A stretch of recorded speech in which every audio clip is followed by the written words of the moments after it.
துதி தினம். துக்கங்கள் பெருகும் போதினில் திகைத்திடாமல் துதி தினம். கர்த்தரே உன்னை மீட்டிடுவார், கர்த்தரே துன்பங்கள் அகற்றுவார். கர்த்தரே உன்னை மீட்டிடுவார், கர்த்தரே துன்பங்கள் அகற்றுவார். கலங்கிடாதே திகைத்திடாதே, கர்த்தரையே நீ துதி தினம். கலங்கிடாதே திகைத்திடாதே, கர்த்தரையே நீ துதி தினம். துன்பங்கள் சூழும் வேளையில் சோர்ந்திடாமல் துதி தினம். துன்பங்கள் சூழும் வேளையில் சோர்ந்திடாமல் துதி தினம். சோர்ந்திடாமல் துதி தினம். கர்த்தராகிய இயேசு கிறிஸ்துவின் இனிய நாமத்தாலே உங்களை வாழ்த்துகிறேன். காருண்ய தேவனின் கிருபைகள் இந்த நிகழ்ச்சிக்கு உங்களை அழைக்கிறோம். இந்த நிகழ்ச்சியானது என்னுடைய ஊழியத்தின் பாதையிலே உள்ள அனுபவ சாட்சிகளாக இருக்கிறது. இது உங்களுடைய ஆவிக்குரிய வாழ்க்கையிலே உற்சாகத்தையும் ஆசீர்வாதத்தையும் தரும் என்று நம்பி இதை நாங்கள் நடத்துகிறோம். இதை கேட்டு பயனடையுங்கள். ஒரு முறை நான் சென்னையிலே ஊழியங்களை செய்ய சென்றிருந்தேன். அப்பொழுது நான் தங்கியிருந்த வீட்டார் என்னை ஒருவருக்காக ஜெபிக்க வேண்டும் என்று சொல்லி அழைத்து சென்றார்கள். அந்த சகோதரிக்கு கேன்சர் நோய் என்றும், அந்த சகோதரி அன்றைக்கு அந்த அடையார் இன்ஸ்டியூட்டிலே சேர்ந்து அறுவை சிகிச்சைக்கு செல்ல வேண்டும் என்று சொல்லி இருந்தார்கள். நான் காலை நேரத்திலே தங்கியிருந்த வீட்டின் சகோதரோடு அவர்களுக்காக ஜெபிக்க சென்றேன். அவர்களுக்காக ஜெபித்த பொழுது அவருடைய குடல் பகுதிகளெல்லாம் ஒரு எலி, சாதாரண ஒரு சுண்டெலி அப்படியே கடித்து குதறுவதைப் போல கண்ட காட்சியை சொல்லி ஜெபித்தேன்.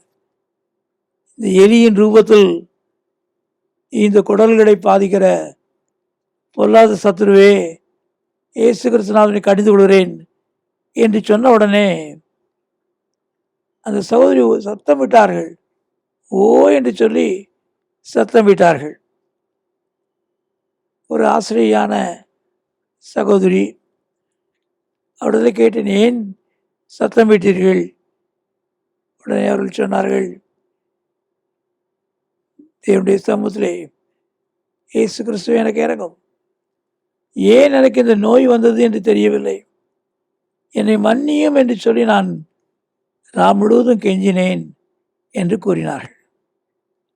அவ்விதமாய் நான் கேட்ட பொழுது இரவிலே எனக்கு சொப்பனம், என்னுடைய வயிற்றில் உள்ள அந்த இன்டெஸ்டைன் பகுதியிலெல்லாம் ஒரு எலி அதை கடிப்பது போல. மருத்துவர்கள் ஆராய்ச்சி செய்து இவ்வளவு தூரம் உடைய கேன்சர் பரவியிருக்கிறது என்று கூறியிருந்தார்கள். ஆனால் அந்த சகோதரி அந்த நாள் சொப்பனமானது என்னை தேற்றுகிறதா இருந்தது. நானும் அந்த ஜெப வேளையிலே அந்த எலியின் காரியங்களை சொல்லி ஜெபித்தபடினாலே அவளுக்கு மிகுந்த உற்சாகம், விசுவாசம் பெருகிற்று. அத்தோடு அவர்கள் சுகமடைந்து விட்டார்கள். ஏன் இந்த எலி வருகிறது என்று கேட்டார்கள். அப்பொழுது நான் ஏதோ ஒரு காரியத்தை சாப்பிட்டிருக்கிறீர்கள், தேவன் விரும்பாத காரியத்தை சாப்பிட்டபடினால் உங்களுக்குள் இந்த நோய் வந்தது என்று அறிய முடிகிறது என்று கூறினேன்.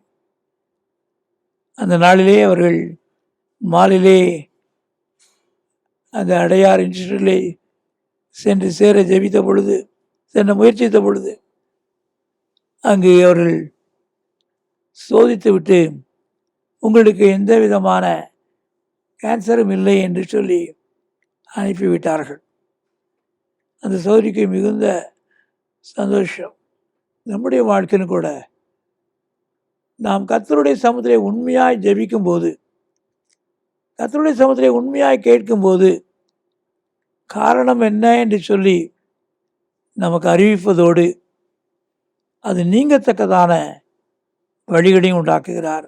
ஜெபம். அன்பின் தேவனே, இந்த நல்ல வேளைக்கு நன்றி கூறுகிறேன். கர்த்தாவே, இந்த மகளிலே நீர் அற்புதம் செய்தபடினால் உம்மை ஸ்தோத்தரிக்கிறேன். கேன்சர் இல்லை என்று சொல்லி மருத்துவர்கள் சான்றிதழ் கொடுத்தபடினால் உம்மை துதிக்கிறேன். எங்களுடைய வாழ்க்கையிலும் கர்த்தாவே, நோயின் காரணம் அறிந்து உன் சமூகத்திலே மன்றாடி விடுதலை பெற்றவர்களாய் வாழ எங்களுக்கு உதவி செய்யும். உம்முடைய கிருபை பெருகட்டும் கர்த்தாவே. உம்முடைய ஆசீர்வாதம் உண்டாகட்டும். உம்முடைய நன்மைகளினால் நிறைந்திருக்க உதவி செய்யும். உம்முடைய பிரசனம் பெருகட்டும், காத்து நடத்தும். இயேசு கிறிஸ்துவின் நாமத்தில் பிதாவே, ஆமீன். இந்த நிகழ்ச்சியை பற்றிய உங்கள் கருத்துக்களையும் உங்கள் சாட்சிகளையும் உங்கள் ஜெப விண்ணப்பங்களையும் எங்களோடு கூட பகிர்ந்து கொள்ளுங்கள். கர்த்தருடைய நாமம் மகிமை அடைவதற்கும் எங்களை ஊக்குவிப்பதற்கும் அது ஏதுவாக இருக்கும். எங்கள் ஜெபதுனி மாத இதழ் தமிழ், ஆங்கிலம் மற்றும் சிங்கள மொழிகளில் வெளியிடப்படுகிறது. பெற்று பயனடையுங்கள். சகோதரர் அவர்கள் எழுதிய யார் என்னை விடுதலையாக்குவார், கர்த்தரை தேடுங்கள் என்ற புத்தகங்கள் தமிழ் மற்றும் ஆங்கிலத்திலும் வெளிவந்துள்ளன.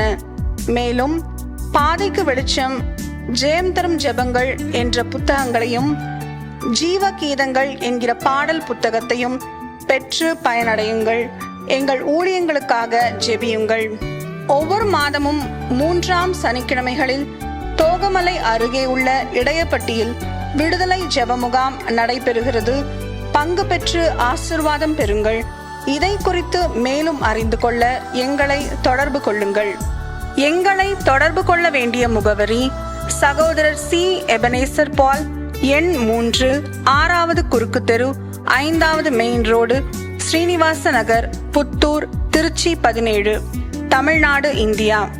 எங்கள் தொலைபேசி எண்கள் 0431 278 0938 மற்றும் 9842365132. எங்கள் மின் அஞ்சல் முகவரி prayer@jebadani.org.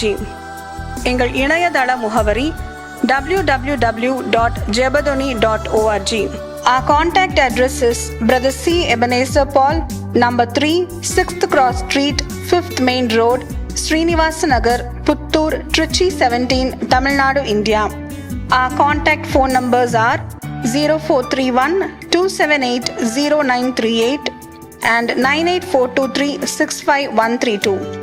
Our email ID is prayer@jebadani.org. Our website is www.jebadani.org. கர்த்தர் தாமே உங்களை ஆசீர்வதிப்பாராக.